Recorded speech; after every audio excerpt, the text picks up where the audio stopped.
Hola, buenos días a todos. Bienvenidos a Viernes de Derechos Humanos. Hoy vamos a tener un programa muy especial con un colega, compañero de la Universidad Autónoma de Chiapas. Estudiamos la maestría de Derecho Constitucional y Amparo ya hace tiempo, fuimos la primera generación y hoy tendremos el honor de tenerlo aquí en Viernes de Derechos Humanos. Invitamos a todos los que nos siguen en Facebook Live y en este Zoom para que nos hagan llegar sus comentarios, sus preguntas, sus observaciones y desde luego también sus saludos. Así que bienvenidos a Viernes de Derechos Humanos a nombre de la Universidad Autónoma de Chiapas y del Centro para la Construcción de la Ciudadanía y Seguridad. Les damos la más cordial bienvenida a todos. Vamos a ver cómo empezamos este programa de Viernes de Derechos Humanos. Adelante, Daniel, por favor.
Bueno, pues bienvenidos nuevamente a Viernes de Derechos Humanos. Hoy vamos a hablar, como vimos, de los procedimientos ante la Comisión, ya sea estatal o nacional de Derechos Humanos, y tenemos al doctor Eliseo Muñoz. No sé si ya se encuentra con nosotros. ¿Estás ahí, doctor? Bueno, no se ha conectado, lo seguimos esperando. Quiero decirles también que hablamos con la maestra Marta Dávila. Está por enviarnos también la presentación de la semana pasada que nos quedó de eh, colaborar. Saludamos a María Xochitl, buenos días, a María Ángeles Mares, también saludos desde Sonora, gracias por estos programas de interés. José Valles, siempre pendiente, un gran saludo, José Valles. Mañana no tendremos sesión de la competencia de investigación de derechos humanos. Vamos a esperar los resultados de la organización. Seguimos pendiente porque el doctor Muñoz no se ha conectado. Hoy vamos a hablar sobre los procedimientos. Generalmente nosotros en la defensa de derechos humanos podemos hablar de tres áreas, por decir, de protección de los derechos humanos. Una es la conocida, que es la defensa jurisdiccional, que se hace a través de los tribunales federales, a través de un juicio de amparo. Y también hay unos medios de defensa sobre acciones colectivas que han sido poco desarrolladas y poco estudiadas. Seguimos esperando al doctor. Eh, no se conecta, pero ya está, dice que está por conectarse. Y otro campo de defensa, seguimos esperando al doctor. Doctor, lo seguimos esperando.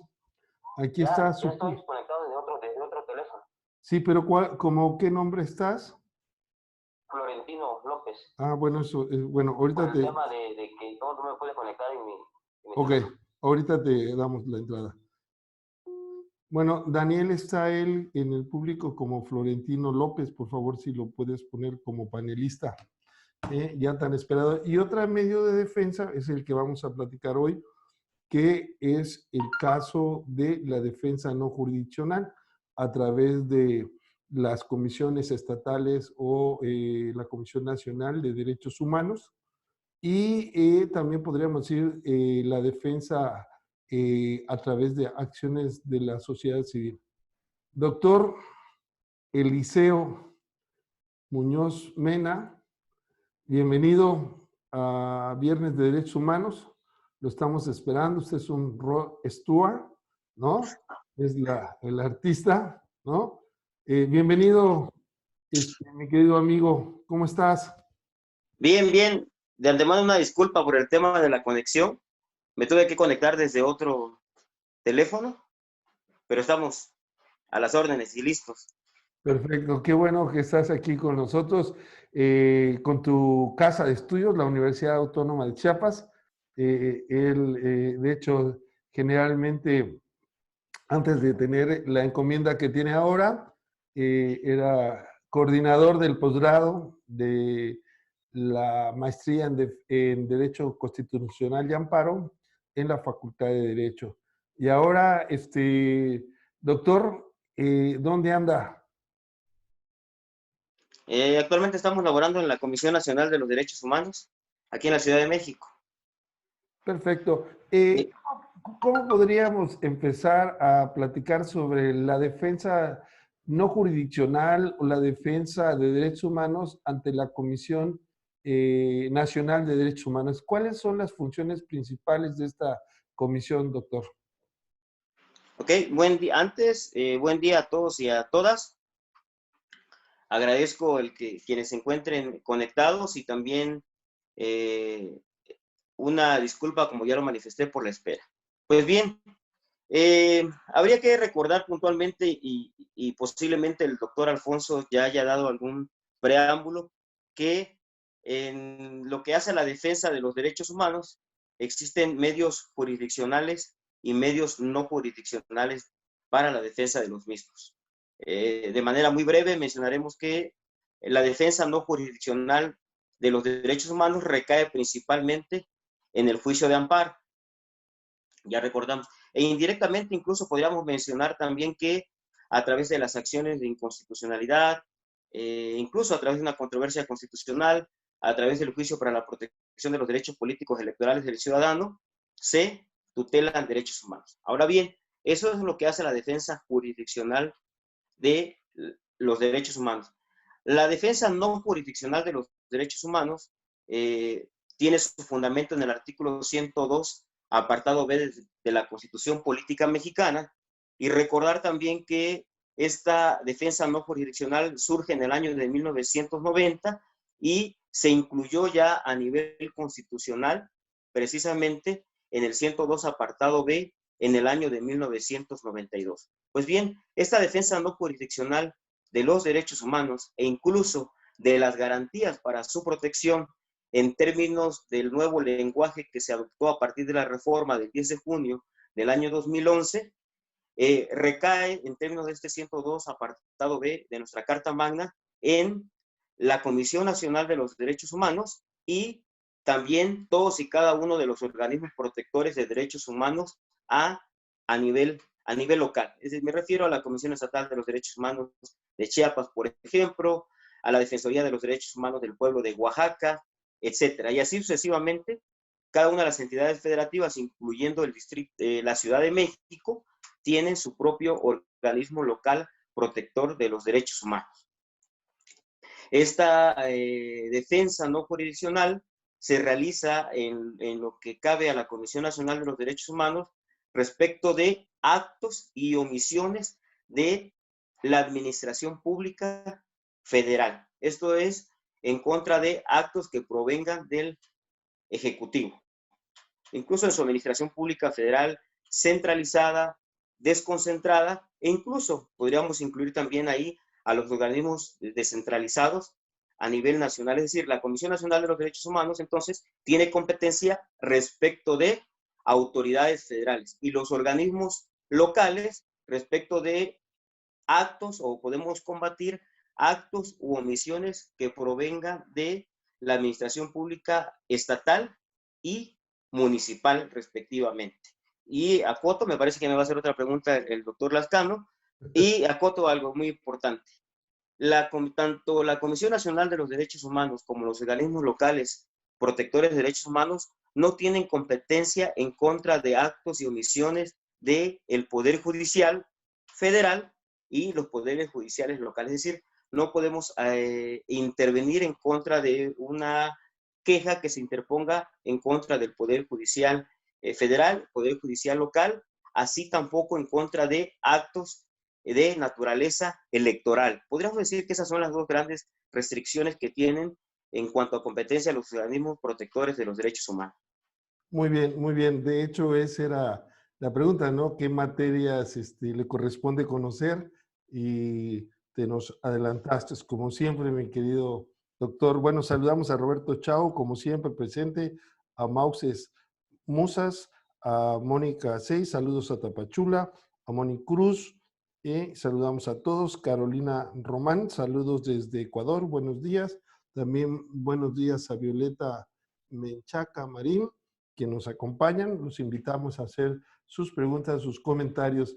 Y dentro de, me tuve que ir a poner mi saco para estar a la altura de nuestro expositor, porque como no llegué, bueno, en San Cristóbal se acostumbra todos Yo los, ando aquí haciendo unos ajustes de última hora.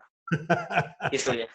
todos los de la Facultad de Derecho siempre andan bien, bien elegantes, ¿no? Y usted como parte de allá y más en la Ciudad de México, aquí humildemente en Tuxtla, como es un lugar medio caliente, a pesar de que ahorita está fresco, pues no acostumbramos. Pero pues ya me cambié el saco. Bueno, una de las cuestiones importantes dentro de tus funciones es ser visitador. ¿Qué hace un visitador, mi querido doctor? ¿Cuáles son sus funciones? Bien, voy a hacer un pequeño preámbulo. Podríamos comentar que la esencia o la naturaleza jurídica de las funciones que realiza la Comisión Nacional de los Derechos Humanos y los organismos locales recae en el obdus pers, ¿no? Antes obdus. Pero podríamos decir que esta función, independientemente de que exista una presidenta de la Comisión Nacional de los Derechos Humanos y presidentes de organismos estatales y algunos consejeros, me parece que es muy importante resaltar que la esencia o la naturaleza jurídica de ambas instituciones, tanto a nivel nacional como a nivel local, cae en lo que se conoce visitadores adjuntos o visitadorías adjuntos. De tal manera que el visitadora adjunta o las visitadorías resultan ser la institución que constituye la esencia de la protección no jurisdiccional de los derechos humanos, puesto que se trata de un servidor o servidora pública que de antemano tiene fe pública. Esa fe pública prácticamente implica el hecho de que pueda asumir una defensa, una protección y una tutela de los derechos humanos por disposición de la propia ley. En un amplio sentido de la palabra, podremos decir que el visitador o visitador adjunto es el funcionario o servidor público encargado de recibir quejas, de recibir peticiones, de recibir inconformidades, de calificar su admisión, de sustanciar el procedimiento que se lleva a cabo e incluso concluir el expediente y dentro de otras cuestiones que posiblemente más adelante mencionaremos, por ejemplo, existen funciones muy específicas, como por ejemplo emitir un acuerdo de atracción si es procedente, emitir las recomendaciones, emitir medidas cautelares, entre otras circunstancias. Pero vaya, para precisar la respuesta, el visitador o visitadora adjunta es el servidor público que tiene la función fundamental de la promoción, de la defensa, de la protección, de la garantía de los derechos humanos en el ámbito de las competencias que recaen tanto en la Comisión Nacional como en los organismos protectores de los derechos humanos. Excelente. Bueno, también saludamos hasta Valle de Bravo, no sé si ya lo había dicho, Reinita Ruiz, doctor Mena, saludos, un gran abrazo. Ernesto Velázquez, éxito como siempre, Eliseo Muñoz, José Granda, saludos, nos está viendo. Bueno, ya que estamos hablando del procedimiento, ¿cómo se desarrolla el procedimiento? Es decir, una persona que considera que se ha violado un derecho humano y que es competencia de la Comisión Nacional, presenta un escrito, una denuncia, una petición. ¿Qué requisitos para que se declare la idoneidad? ¿Qué requisitos debe de tener este documento y cómo se sustancia hasta llegar a una recomendación o determinar que no hubo violación de derechos humanos, doctor? Ok, me voy a permitir abordarlos desde la perspectiva de la Comisión Nacional de los Derechos Humanos. Bueno, en primer lugar, me parece que el requisito de fondo que debe de cumplirse para la admisibilidad de una violación a derechos humanos o de una presunta violación a derechos humanos, valga la expresión, es precisamente eso. El requisito de fondo es que en efecto se acredite de manera preliminar que existe una presunta violación a derechos humanos o que incluso se acredite que existe la violación a los derechos humanos. Eso es en cuanto al requisito de fondo. Me parece que es el requisito primordial, el que se aduzca que existe una violación a derechos humanos por parte de una autoridad de la Administración Pública Federal, incluso IMSS, ISSSTE, Secretaría de Defensa Nacional, Secretaría Agraria, Secretaría de Economía, el Ejecutivo Federal, los gobernadores, presidentes municipales, etcétera, todo el aparato administrativo. Entonces, si una persona considera que sus derechos humanos o sus garantías son violentadas, para el caso de la Comisión Nacional de los Derechos Humanos, en cuanto al requisito de forma, también podríamos decir de manera muy abierta que no existe formalidad alguna. Basta prácticamente acreditar la causa de pedir, es decir, que yo aduzca que existe una violación a mis derechos humanos. Digamos que esa es la esencia de la petición ante la Comisión Nacional de los Derechos Humanos, es eso, que yo refiera, aduzca, acredite que existe una violación a derechos humanos. Ahora bien, en los requisitos de forma, ahí me podría mencionar que existen diversas modalidades por las cuales se puede presentar una queja o una petición ante la Comisión Nacional de los Derechos Humanos, que puede ser por correo electrónico. Hay una plataforma, entramos a la página de la Comisión Nacional de Derechos Humanos, hay una especie de link de apartado, un botón que dice presenta tu queja, y ahí presento mi queja sin formalidad alguna, es decir, ahí sí nos tendríamos que olvidar lo que hemos litigado, el doctor Alfonso, un excelente abogado, pues en el ámbito jurisdiccional, sobre todo en la materia civil, se requiere una formalidad excesiva, ¿no? Bueno, en la materia penal, en la materia laboral. Ante la Comisión Nacional de los Derechos Humanos, y me parece que ante los organismos protectores de los derechos humanos, basta que yo aduzca, que yo refiera la posible violación a mis derechos humanos o la violación a mis derechos humanos y la autoridad que está incurriendo en ese acto o omisión violatoria de derechos humanos. Pero puntualizo. Entonces, una primera modalidad puede ser prácticamente en línea o en correo electrónico a través de este portal que dice presenta tu queja. 2, se puede recepcionar una queja por llamada telefónica, ¿no? 3, puede ser de manera personal ante la oficialía de partes que se encuentran en los diversos edificios de la Comisión Nacional de los Derechos Humanos o ante la oficialía de partes de las diversas oficinas foráneas que existen en toda la República Mexicana. No existen en toda la República Mexicana, pero sí en algunos lugares, por mencionar San Cristóbal de las Casas Chiapas, Tapachula Chiapas, Villahermosa, Baja California, entre otros. Esas oficinas foráneas también pueden funcionar como una especie de oficialía de partes, recepcionan la queja, que en ese caso pues estaríamos hablando de que sería por escrito, y la remiten a la Comisión Nacional de los Derechos Humanos. Otra cuestión que también es importante es de que la propia ley prevé la posibilidad de que se pueda presentar una queja incluso por lenguajes de señas. También es factible hacerlo por esa naturaleza. Pues bien, una vez que una persona se ajusta a cualquiera de estas modalidades que he mencionado, llega a un área que se llama Dirección General de Quejas y Orientación. Este departamento o esta área posteriormente recepciona el documento y lo remite a un área que se llama CPI, que es Control de Procedimientos Internos, y este control de procedimientos internos, ok, me regreso tantito. La Dirección General de Quejas y Orientación, perdón, verifica a qué visitaduría le corresponde el asunto. La Comisión Nacional de los Derechos Humanos cuenta con 6 visitadurías en materia de 6 visitadurías que tienen competencia, las voy a mencionar muy rápidamente. 6 visitadurías que tienen competencia en diversos temas en materia de derechos humanos, los menciono. La primera Visitaduría General, Asuntos de la Niñez y las Familias, desaparecidas, víctimas del delito, personas que viven con VIH.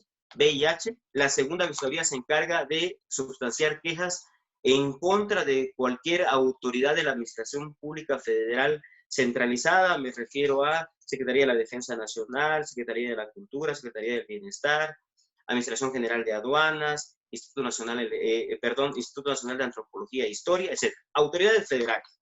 La tercera Visitaduría tiene una competencia, la tercera Visitaduría se encarga de regular todo lo que tiene que ver con el sistema penitenciario en México, y es la que lleva un tema que se llama Diagnóstico Nacional del Sistema Penitenciario. La cuarta Visitaduría General, que es a la cual su servidor pertenece, aquí se atienden 2 grandes temas. El tema de los derechos humanos de pueblos y comunidades indígenas, por una parte, incluyendo la atención de asuntos indígenas en reclusión o privados de la libertad, que le corresponde a su servidor, y el otro gran tema también muy fundamental en tiempos actuales es la igualdad sustantiva entre hombres y mujeres. Estos 2 grandes temas se llevan en la cuarta Visitaduría. La quinta Visitaduría se encarga del tema de atención a migrantes, periodistas, el programa de defensores civiles de derechos humanos y el programa contra la trata de personas. Y finalmente la sexta Visitaduría se encarga de la atención de la violación a los derechos humanos relacionados con los derechos económicos, sociales, culturales y ambientales, mejor conocidos como DESTA. Ahora bien, entonces, la Dirección General de Quejas y Orientación la remite, ¿a dónde la remite? La remite a cada una de las visitadurías que le corresponde. Termino ya rápido, ya veo que el doctor sigue. La remite a la Visitaduría General que le corresponde el asunto, a un área que se llama Control de Procedimientos Internos, y Control de Procedimientos Internos ya lo envía a la dirección que le corresponde. Dentro de cada visitaduría, pues obviamente hay direcciones que atienden a cada uno de los temas de toda la visitaduría en lo particular, y ya llega con el director de área lo asigna a un visitador, y el visitador lo primero que hace es realizar un acto que se denomina calificación, es decir, califica la petición, y la puede calificar de 3 maneras: como una presunta violación, como una orientación directa o como una remisión. En cualesquiera de los 3 supuestos, el único que puede terminar en una recomendación, para ir acotando la respuesta a la pregunta del doctor Lascano, son las presuntas violaciones. Es decir, cuando se califica de entrada una queja como presunta violación, significa que el visitador se va a llegar de evidencias, tiene un plazo máximo de 6 meses para determinar que no se establece en rezago, que implica solicitar informes, petitorios y evidencias a las autoridades responsables, y finalmente si se advierte una violación a derechos humanos, esa presunta violación puede terminar ¿en qué? En una recomendación. No así las orientaciones directas, que implica que posiblemente la Comisión Nacional de los Derechos Humanos no sea competente en el tema, y lo que hace es decirle al quejoso, al peticionario: ¿sabes qué? Tu asunto lo vas a ver directamente al órgano de control interno del IMSS, del ISSSTE, o te vas a ir a la Secretaría Fulana o a la Secretaría Perengana, ¿no? En lo que hace a la remisión, regularmente cuando se califica como remisión es porque la Comisión Nacional de los Derechos Humanos no es competente, y es un tema, esto es importante que lo mencione, se trata de un tema que le corresponde atenderlo a la Comisión Estatal de los Derechos Humanos. Hago un paréntesis. Me parece que el 60 o 70% de las quejas que llegan a la Comisión Nacional de los Derechos Humanos no son de competencia de la Comisión Nacional, más bien son de competencia de los organismos locales. No obstante, se recibe, se califica como una remisión, pero de manera previa a que se remita a la Comisión Estatal que le corresponde, de Chiapas, de Oaxaca, de Tabasco, la Comisión Nacional realiza gestiones de manera preliminares. Incluso podemos emitir medidas cautelares. Emitimos medidas cautelares, hacemos las gestiones, le damos seguimiento, y en un plazo prudente se turna el asunto a la Comisión Estatal para que sea la Comisión Estatal de Derechos Humanos quien continúe con el procedimiento. Y ahora sí termino con este apartado para que no se me escape nada. Estudié bastante anoche, déjenme decirle, ¿no es cierto? Ok, le comentaba que las presuntas violaciones pueden tener como resultado una recomendación, ¿no? También dentro de una petición que se califica como presunta violación, por supuesto que se pueden emitir medidas cautelares. Ahora bien, también una forma de determinar una petición derivada de una presunta violación, además de que se emita una recomendación, es propiciar una conciliación entre la autoridad responsable y el quejoso. Esa conciliación se plasma en una especie de convenio, y un convenio al cual se le va a dar seguimiento como si fuese una recomendación, pero se entiende que hubo para esa conciliación, para esa determinación, no llamada recomendación, sino conciliación, una armonización o un convenio, acuerdo previo entre el peticionario y la autoridad responsable. Me parece que me quedaría yo con esto, y cualquier cosa igual estoy pendiente de lo que pudieran cuestionar. Bueno, una exposición muy amplia, muy interesante. María Isabel Torres, saludos. Angie, excelente tema, manda a saludar al doctor Eliseo Muñoz. El doctor Jesús David Pineda, saludos saluda al doctor Lascano, o sea, a su servidor. También saluda al ponente, doctor Eliseo Mena, muy interesante y por la participación. Felicita también al Centro de Estudios para la Construcción, gracias. Y dice que es un importante temas que hemos tratado, muy bien por el Secocice. Bueno, el Secocice somos todos, ¿no? Francisco Acevedo también, saludos. José Gálvez, excelente participación. Tenemos aquí algunas preguntas que nos hace Xochitl. ¿En cuánto tiempo la comisión da respuesta a una denuncia, a una queja? Esa sería una. Y Violeta Menchaca Marín nos dice, excelente ponencia, doctor. Mi pregunta es, ¿en materia laboral sí tiene competencia los organismos no jurisdiccionales protectores de derechos humanos? Ok. La primera pregunta del tiempo tiene que ver, para que no se me pase nada de lo anterior, de que la propia ley de la Comisión Nacional de los Derechos Humanos precisamente refiere que el procedimiento que se lleva a cabo no requiere de formalidades excesivas o de formalidades como lo es la materia civil, familiar, mercantil, etc. Lo cierto es que para efectos de manejar plazo, en primer lugar había que acotar que parte de las políticas que se están implementando en la actualidad es de que de manera inmediata que el visitador o visitadora recibe un asunto, tiene la obligación de comunicarse vía telefónica, vía correo electrónico, vía WhatsApp, vía la vía que sea pertinente, tiene la obligación de contactarse con la víctima para efecto de referirle si su asunto se va a sustanciar, si es una presunta violación, si se le va a orientar o si su asunto se va a remitir.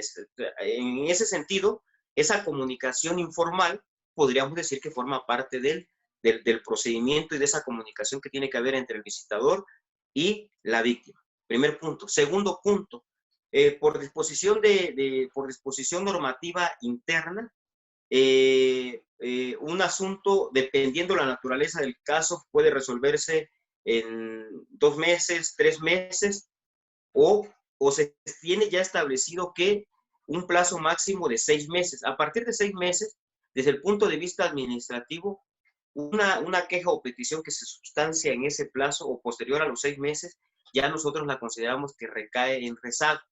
Y si se califica como rezago, implica entonces que nosotros tenemos que apremiar al visitador para efecto de que ese asunto se emita algo que se llama acuerdo de conclusión. Esa parte no la había mencionado, es decir, el acuerdo de conclusión no es lo mismo que una recomendación, es decir, un asunto, un procedimiento puede terminar en una recomendación, pero cuando no se, valga la expresión, cuando no se da por terminado el procedimiento en vía de recomendación o en vía de conciliación que ya planteé con antelación, se emite algo que se llama acuerdo de conclusión.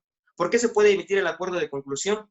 porque se resolvió la queja durante el trámite, por ejemplo, o porque no le corresponde a la autoridad, a la Comisión Nacional y lo remite a la Comisión Estatal, o porque la autoridad que deba atenderlo sea, por ejemplo, el órgano de control interno del IMSS y se turna a cualquiera de esas razones. Pero ese acuerdo de conclusión no debe de pasar de los 6 meses como plazo máximo para considerarlo en rezago. Fuera de ahí, podríamos decir que, dependiendo de la naturaleza del caso, se puede emitir el acuerdo de conclusión en 2, en 3, 4, 5, 6 meses. Por supuesto que hay asuntos que pueden tardar más de 6 meses, sí, va a depender de la información que se tenga que recabar de las autoridades y del tiempo en que se procese toda esta información. Por ejemplo, en asuntos de tortura, en asuntos de violaciones graves a derechos humanos, por supuesto que los plazos se extienden. Ahora bien, la pregunta que refiere sobre el tema laboral, prácticamente el tema laboral, si no mal recuerdo, voy a errar, pero sí lo tiene una visitaduría de la Comisión Nacional, me parece que es la sexta visitaduría, pero vean, sí, la Comisión Nacional de los Derechos Humanos puede intervenir en asuntos de naturaleza laboral, ojo, pero no propiamente, y aprovechando, para quien haya hecho la pregunta, incluso en el año 2019 se emitió la recomendación 41-2019, que fue dirigida a gobernadores, al presidente de la República, y ojo, fue dirigida a el presidente de la Junta Federal de Conciliación y Arbitraje y a los presidentes de las juntas locales de conciliación y arbitraje. La razón es porque recordemos que tanto la Junta Federal como las juntas locales son órganos desconcentrados de un ente de la administración pública centralizada. Por ejemplo, en Chiapas, la Junta Local de Conciliación y Arbitraje es órgano desconcentrado de la Secretaría de Trabajo y Previsión Social, que es es decir, como son entes que realizan función formalmente administrativa, pero materialmente pues, jurisdiccional, pero recaen en el ámbito de lo administrativo, la Comisión Nacional sí tiene injerencia, pero ojo, no puede la Comisión Nacional intervenir prácticamente en el conflicto laboral, en la relación obrero-patronal, patrón-trabajador. No, más bien la Comisión Nacional de los Derechos Humanos vela que o vigila que los órganos o instituciones encargados de la procuración de justicia en materia laboral o del proceso laboral cumplan con las garantías de derecho de audiencia, debido proceso, formalidades esenciales del procedimiento. A manera de prueba, menciono esta recomendación 41 del 2019 que se dirige a los presidentes de los organismos titulares de la materia laboral para efectos de que procuren solventar todas esas violaciones de derechos humanos que existen en materia laboral, que todos conocemos, de debido proceso, falta de celeridad, etcétera, entre otras cosas. Entonces, solamente en ese ámbito puede involucrarse la Comisión Nacional de los Derechos Humanos. Es decir, podemos llamarle el debido proceso en la materia laboral respecto a las autoridades que tienen la obligación de llevarlo a cabo. Y termino, sin que olvidemos que la materia laboral, ya por disposición constitucional, está judicializada. Y en el momento en que se judicialice totalmente la materia laboral, me parece que ahí ya la Comisión Nacional de los Derechos Humanos no podrá intervenir de ninguna manera. Esa sería mi respuesta. Muy bien, muy claras, muy atinadas, doctor. En relación a las violaciones que recibe o las denuncias o las peticiones, en el área en que te encuentras, que es un área muy sensible, ¿cuáles serían las violaciones más frecuentes a los derechos humanos y qué se puede hacer al respecto? Bien, como comentaba, la visitaduría tiene dos grandes brazos, indígenas y igualdad sustantiva entre hombres y mujeres. Me refiero a la primera. En la primera se atienden asuntos de la población indígena y afromexicana prácticamente en todo el país y se divide, hay dos áreas, una dirección de asuntos indígenas y una dirección de asuntos indígenas en reclusión. Me parece que la mayor violación a derechos humanos que existe en contra de las personas indígenas, en lo general, me refiero a los que no están privados de la libertad, tiene que ver con temas de discriminación, tiene que ver con temas relacionados que en esa interrelación que existe entre los propios pueblos y comunidades indígenas, existen conflictos que en su mayoría, ojo, esto es muy importante aclararlo, me parece que la mayoría de los conflictos que se generan en materia indígena son por temas de naturaleza estrictamente agrario. Es decir, esas discordias que se generan en el ámbito agrario relacionado con la posesión o propiedad, dependiendo de la modalidad de propiedad, son las que terminan generando conflictos sociales por la tenencia o por la posesión de la tierra. Me parece que son de los temas, es decir, los conflictos en materia indígena se originan en temas agrarios. Existe, por ejemplo, en Oaxaca una población que toda la población se encuentra sin suministro de agua. Es decir, una comunidad decidió cortar el tubo, el conducto del agua y ya lleva 2 o 3 años sin agua. Entonces, ¿pero por qué se generó eso? El conflicto entre dos grupos. Me parece, y lo voy a comentar también con mucho respeto, que posiblemente ese rezago y esa discriminación histórica que existe en contra de los pueblos y comunidades indígenas ha originado, lo voy a decir con mucho respeto, que determinados sectores públicos, sectores del propio gobierno, sectores del propio Estado, capitalicen estos problemas y son los que alimentan o fomentan estos conflictos que prácticamente son interminables. No los voy a mencionar, pero Chiapas me parece que está plagado de asuntos de esa naturaleza. Menciono a grosso modo entonces el tema de pueblos indígenas. Bueno, podría yo mencionar ahí el tema de que no existe información en materia de derecho en sus lenguas, por ejemplo. Ese es un tema importante. No existe una educación bilingüe tal cual, no existe una formación pluricultural, una educación o formación étnica que nos permita prácticamente reconocer que incluso los derechos y pueblos originarios, hay un derecho humano muy importante, tienen el derecho humano a ser diferentes, pero ese derecho humano a ser diferentes, por supuesto que no los hace más y no los hace menos, pero que en la práctica genera discriminación. Aterrizo. Otro tema, para ser puntual, el tema de asuntos indígenas o de indígenas privados de la libertad.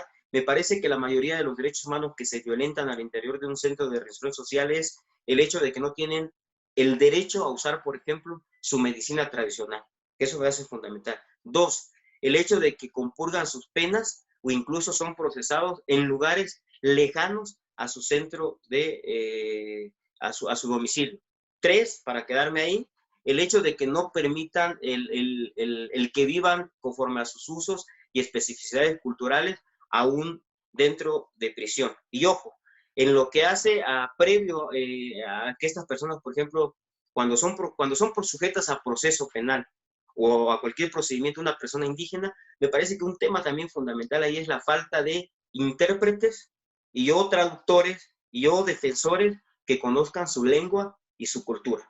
No lo menciono también, pero en Chiapas se generó hace poco, en San Cristóbal de las Casas, un problema que me parece que la génesis de ese problema fue de que el Estado, a través de la Fiscalía, no respetó los usos, los costumbres y las especificidades culturales de mujeres indígenas. Me quedo con eso. Segundo, en el tema de igualdad sustantiva entre hombres y mujeres, me parece que el tema de lo que se conoce como violencia feminicida, de lo que se conoce como violencia de género, es un tema muy lamentable que va en ascenso y que prácticamente entonces ahí implica un cambio de conciencia, un cambio en la conciencia social, un cambio de pensamiento, un cambio en nuestros hábitos, un cambio en nuestra forma de ser y como lo dicen las compañeras feministas, ese Estado patriarcal, ese Estado machista, me parece que, y que nos incluye a nosotros, por supuesto, como sociedad, debe de erradicarse. Y en ese sentido, la promoción, la difusión, me parece que jugaría un papel fundamental. Y me quedo con eso para no pasarme de la raya. No, muy bien, muy bien. Es difícil ser casi parte, ¿verdad? Realmente ha sido una exposición inicial muy interesante. Ya estamos en el último tercio del programa. Tenemos varias preguntas, algunas muy interesantes, otras ya han sido reiteradas. Insisten en el tema laboral, ¿verdad? Por ejemplo, José Valles dice, buenos días. Desde su perspectiva, el hecho de reducir el salario y cancelar prestaciones de los trabajadores del gobierno federal sería violatorio de los derechos humanos. Por supuesto que sí. Recordemos que uno de los principios que se encuentran en el primero constitucional, entre otros, además de la universalidad, interdependencia e indivisibilidad, se encuentra consagrado el principio de progresividad. El salario, la obtención de un recurso por la prestación que nosotros realizamos como trabajadores, forma parte de nuestros derechos humanos.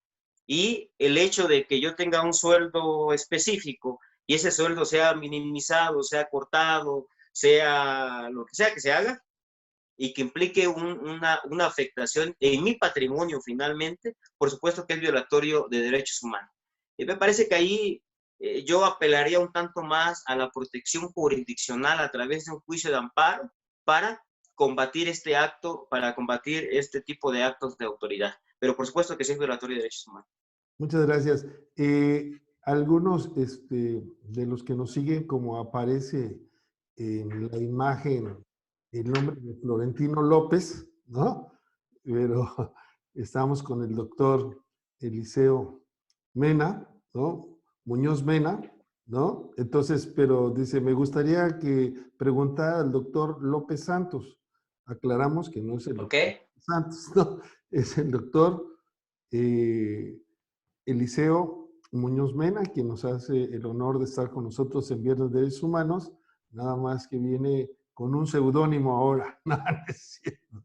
Por cuestiones... Sí, seudónimo. Sí, dice... Por cuestiones técnicas. Sí, por cuestiones técnicas, ¿verdad? Casi, como en el béisbol, llegaste safe a tiempo, ¿no? Tuvimos problemas para conectarnos, pero ya estamos. Bueno, nos pregunta Omar Benadiz, dice, ¿qué resulta más eficaz y expedito en materia del debido proceso laboral? En particular... Perdón, no escuché bien. Sí, repito. ¿Qué resulta más eficaz y expedito en materia del debido proceso laboral, en particular en el tema de rezago en audiencias, la promoción de un amparo o una queja por violación a los derechos humanos del trabajador? Gracias, saludos. Ok. Definitivamente, el juicio de amparo. Recordemos, y eso me va a servir para que yo aborde rápidamente otro tema. Recordemos que la intervención de la Comisión Nacional de los Derechos Humanos, la máxima expresión de la misma es una recomendación, ¿no? La recomendación prácticamente es la resolución que emite la Comisión Nacional de Derechos Humanos, su organismos protectores, por la cual determina que existe una violación a los derechos humanos. Y aprovecho para comentar algo para que no se me queden muchas cosas de las que quiero compartirles. Existen dos tipos de recomendaciones. Las recomendaciones generales, ¿no?, que emite la Comisión Nacional de los Derechos Humanos hacia un sinnúmero de autoridades que no derivan precisamente de una queja en lo particular, pero sí de un hecho violatorio a derechos humanos. Y por otra, las recomendaciones que se emiten dentro de un juicio, dentro de un procedimiento en el que se acredita una violación específica a derechos humanos. Ahora, en cuanto a la pregunta muy específica, me parece que sí, el juicio de amparo tiene toda la fuerza vinculante para efectos de que la determinación que se emita, por ejemplo, que refiera en la Junta Local de Conciliación y Arbitraje, no se está... Sí. la Junta, vaya, si se advierte que la Junta Local de Conciliación y Arbitraje está violando el debido proceso, las formalidades esenciales del procedimiento, prácticamente el órgano de amparo puede obligar a la Junta a efecto de que a la brevedad posible, en un plazo de 24 horas, 48 horas, se aboque a subsanar esa deficiencia o esa violación. Circunstancia que no acontece si fuese el caso con una recomendación, porque como su nombre lo indica, ¿no? Y eso puede ser un tema que podamos comentar ahorita, la Comisión Nacional emite una recomendación que no tiene el carácter vinculatorio, que no tiene esa fuerza de ejecución que tiene el procedimiento de ejecución de sentencia en materia jurisdiccional. Acoto ahí mi respuesta. Sí, yo también comparto. Desgraciadamente, las juntas de conciliación y arbitraje son tortuosas. Los procedimientos son muy lentos y luego no hay medios de defensa, no tenemos una segunda instancia y entonces el juicio de amparo se convierte como un órgano revisor de las omisiones y acciones de lo que hacen las juntas en materia laboral. Es penoso ver cómo se dilatan los procedimientos en materia laboral y es un déficit que tenemos institucional, yo creo, ya desde hace tiempo. Tienen su fama, ¿no? Inclusive que dicen que son las juntas de Alibaba y los 40 ladrones, pero eso sería otro tema. Bueno, dice Brenda Saldaña Aguilar, enriquecedores los viernes de derechos humanos. Ad Wilter Emilio, saludos desde Playas, Ecuador. Gloria López Nanguse, saludos. William Ramos, saludos. Saludos. También pueden ser juzgados por usos y costumbres, es lo que dice Brenda Saldaña Aguilar. Y ahora tenemos unas preguntas de... Aquí no se aceptan preguntas anónimas, ¿verdad? Porque tienen así, pero la vamos a leer porque somos muy transparentes. La hace el 1HN2BUGT, no sé cuál si es de este planeta. Me suena a H1N1. Sí, ¿no? A lo mejor eso, no estamos solos, pero la pregunta es muy interesante. La presencia y el activismo en grandes problemas de Chiapas, la Comisión Nacional y la Comisión Estatal ha emitido alguna recomendación en el caso de Aldama, Chenaló y Tila, y se las ha emitido, ¿cuáles han sido? No sé si tengas conocimiento sobre ello. Bueno, gracias por la pregunta. Me parece que es una pregunta interesante. Soy chiapaneco y me parece que moralmente estoy obligado a responderlo, ¿no? Y en este ámbito de espacio académico. En el caso de Aldama y Chenaló, en efecto ya ha habido ya una recomendación, pero de manera particular, a partir de, no recuerdo, aclaro de una vez, no recuerdo no recuerdo la recomendación, ¿no? Su servidor estoy por acá desde 6 meses a la fecha. Hemos estado, bueno, en compañía del cuarto visitador, hemos estado yendo a hacer visitas in situ, tanto a Aldama como a Chenaló. Me parece que es un tema grave, de ahí la importancia de la pregunta.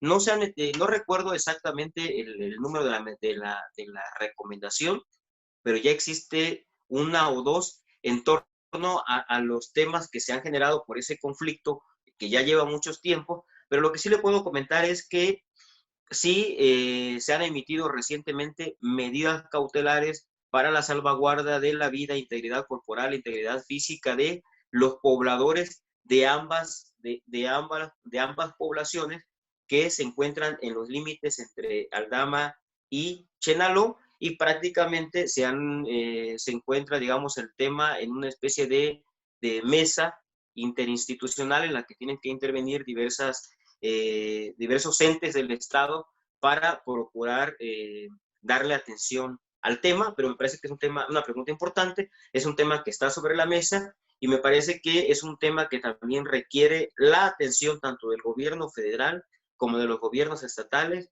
gobiernos municipales, comisión estatal y comisión nacional. Me quedo con ese preámbulo y me voy a la segunda parte.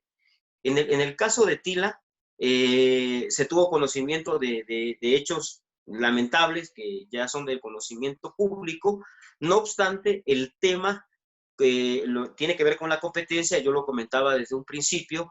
Hay un folio se le denomina a un número que se le asigna a una queja o a una petición. Ese folio posteriormente se convierte en un expediente. Sí existe un folio aperturado en el cual se están integrando algunas constancias en el caso de Tila, pero ojo, hay que considerar también que es un tema en el que es un tema de naturaleza local.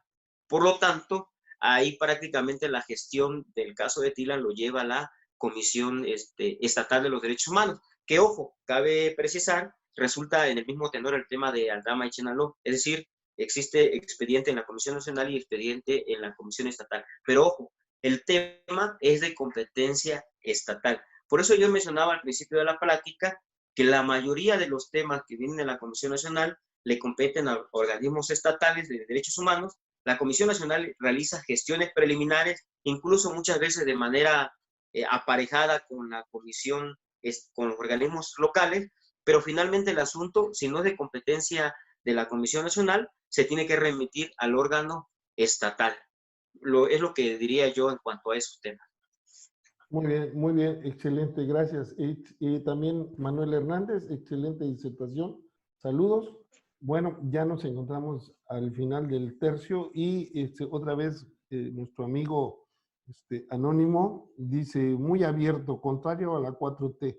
Bueno, este programa no es un programa político, no académico. Ninguna bandera, es un programa académico, es de análisis y de plena libertad, así que no nos comparamos con nadie, ¿no? Somos profesores, investigadores. En tanto a recurrir al juicio de amparo para sostener privilegios, bueno, habría que ver si realmente se considera, porque todo es debatible, tampoco tenemos la verdad absoluta, ¿verdad?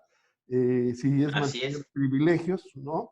Por ejemplo, tenemos uno de nuestro país, hay personas que ganan muy poco salario, que son los que tendríamos que proteger, y quizás algunos salarios son quizás legales, pero quizás inmorales, pero tendríamos que hablar del caso concreto. Los derechos humanos no son violentados, esa es la opinión. Y Liz Recinos pregunta, ¿por qué al policía estatal o municipal, por las autoridades de derechos humanos, se siente vigilado y no así acuerpado? ¿Por qué los policías, dice, es una afirmación, que los policías municipales o estatales se sienten vigilados y no acuerpados por las comisiones de derechos humanos? ¿Cuál sería tu opinión, mi querido doctor? Me parece que ahí prescindiría un tanto de una respuesta específica por la ambigüedad de la pregunta. Es decir, habría que ver el enfoque con el que se plantea la pregunta.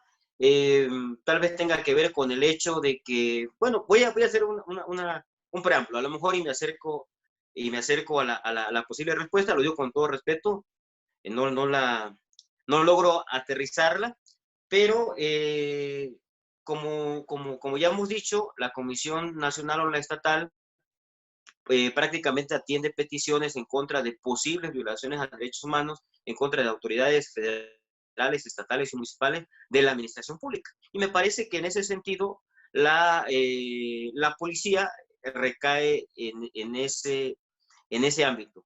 Yo me atrevería a afirmar, ojo, salvo que se trate de un caso concreto, que prácticamente no existe tal acoso o tal, ¿cómo le diré? Sí, tal acoso por parte del organismo. Me parece que si hay algo que debe caracterizar, ¿verdad? Porque por supuesto que hay sus excepciones, hay que decirlo con todas sus letras, como decía el maestro Alfonso ahorita. Este es un espacio académico, es un espacio de reflexión, de autocrítica incluso, ¿no? Ahora que me toca estar de este lado, yo también tengo que ser autocrítico, y si de pronto alguien en el panel me dice, oye, pero fíjate, es aceptable, ¿no? Porque finalmente me parece que una de las bendiciones o de las lo más loable de un espacio académico es que en el espacio académico podemos hablar con la verdad. Hay una especie de estándar de tú a tú, nadie es más, nadie es menos, ¿no? Me parece que esa es una de las mejores reflexiones que tengo yo de la academia, de hablar, como se dice, la neta del planeta, ¿no? ¿Por qué digo esto de la neta del planeta? Porque habría que considerar que existen órganos protectores de los derechos humanos a nivel local, ¿no? Como habrá también servidores en otras instancias, incluso donde nos encontramos, que pues de pronto no se ajusten a esos estándares necesarios para tutelar o proteger derechos humanos. Pero insisto, los organismos protectores de derechos humanos por naturaleza jurídica son entes de buena fe, ¿no? Son entes cuya integridad, ¿no? Implica entonces, o debe tener como resultado, una defensa, una promoción, una protección de los derechos humanos, ¿no? De manera imparcial, de manera universal, de manera interdependiente, etc. Sería mi respuesta. Muy No, bien, muy no, no bien. podría yo aportar algo más. Y quiero aprovechar la respuesta también que da el doctor Eliseo Muñoz Mena para decir que Viernes de Derechos Humanos es un espacio libre. Tampoco tenemos la respuesta correcta o la respuesta, pero sí tenemos una reflexión basada en una argumentación. Entonces, de una u otra manera, este es este espacio. Si no, no tendría razón de ser. José Valles nos dice, interesante respuesta sobre el tema de Chenaló y Aldama. Comparto la idea de que se trata de un conflicto con varias aristas que necesita la participación de los 3 niveles de gobierno, los pobladores y las organizaciones de la sociedad civil para poder avanzar en pacificar el lugar. Bueno, estamos a punto de terminar. Queremos agradecerte. Realmente ha sido un viernes muy interesante que nos deja muchas cuestiones. Inclusive los invito a volver a ver este video que va a quedar en Facebook Live porque el doctor Eliseo Mena nos ha dicho muchas cuestiones interesantes para reflexionar, sobre todo para los que estudian la maestría en defensa de derechos humanos, la licenciatura en derechos humanos, para que conozcan este órgano y cómo funciona, ¿verdad? ¿Cómo podríamos cerrar con una conclusión respecto a la protección en México, en Chiapas, que de una u otra forma es nuestro lugar? ¿Cómo estamos en México en la protección de derechos humanos y qué nos faltaría por hacer para lograr que sean más eficaces estos derechos humanos, doctor? Ok, primero, gracias a todos los que se encuentran conectados.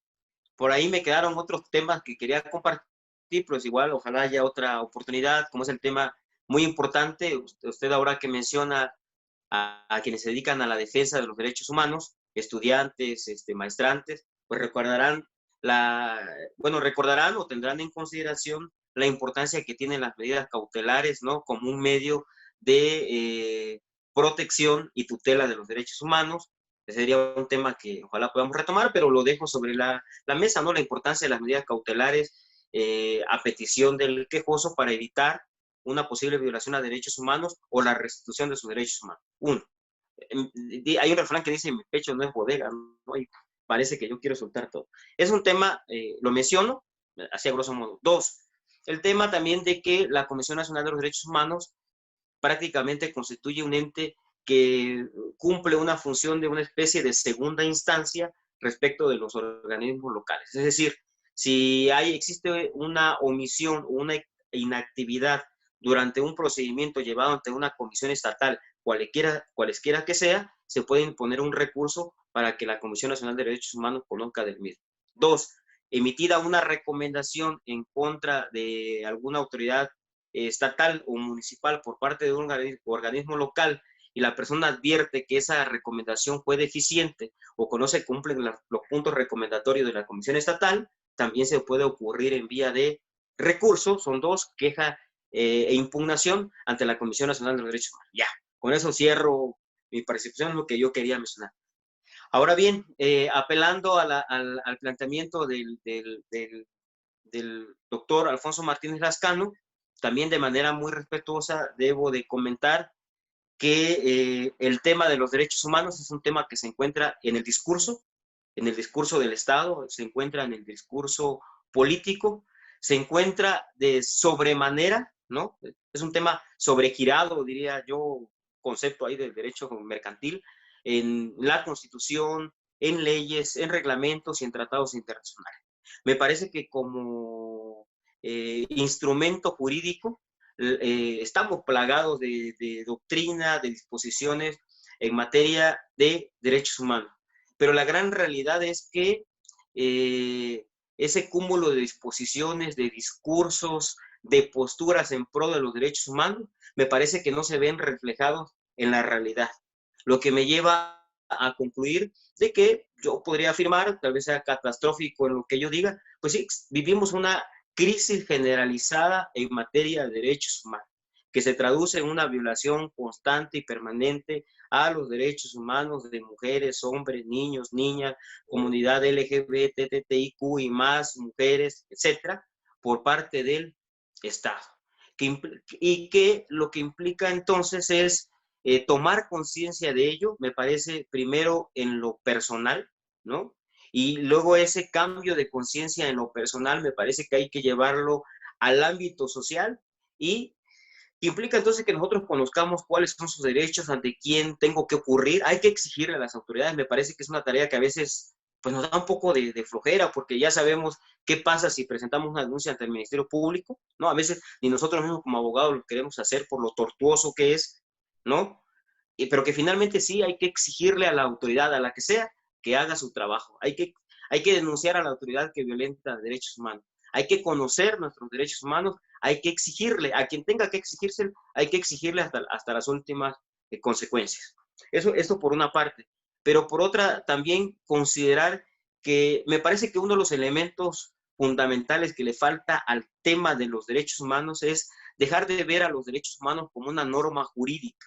Sí, los derechos humanos sabemos que están cargados de una filosofía o de posturas naturalistas, derechos natural, de principios, ¿no?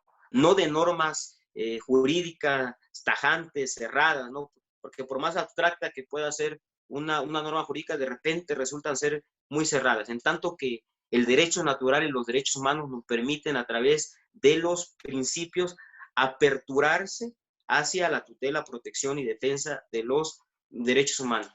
En ese sentido, me parece que es muy importante ese cambio de conciencia, reconocer que estamos mal en materia de derechos humanos, exigirle a la autoridad y sobre todo, decía, ya con esto termino, que dejar de ver a los derechos humanos como una norma jurídica y ver más bien a los derechos humanos como un instrumento que en efecto podemos utilizar para la defensa de la violación a nuestros derechos humanos, pero que es un instrumento que hay que agregarle el lado humano. Me parece que el humanismo, el preocuparse por el otro, la empatía, el ponerme en el lugar del que está enfrente. Si yo estoy ahorita detrás de este escritorio, cuando yo esté detrás de este escritorio, y lo digo en general para cualquiera que ocupe un cargo público, lo primero que tiene que hacer es verse ahí enfrente, para que al verse ahí enfrente sienta, ¿no? Y tome como suyo ese asunto o ese planteamiento que se está realizando. Entonces, ese cambio de conciencia en el servicio público me parece que es muy importante y no olvidarnos del lado de que los derechos humanos tienen un valor fundamental que es la dignidad de las personas, que es el valor que nosotros tenemos como seres humanos y que en razón de eso tenemos que ir cambiando nuestra perspectiva en torno a la defensa de los derechos humanos. No sé si me perdí un poco, emocioné más de la cuenta o algo por el estilo, pero ese sería mi mensaje, ¿no? Ver los derechos humanos, verle el lado humano a los derechos humanos, ¿no? El tema de la ética colectiva, el tema de la alteridad, ¿no? El tema de que yo me vea reflejado en el otro para un mejor proveer en materia de derechos humanos. Y ya con esto termino. ¿Por qué?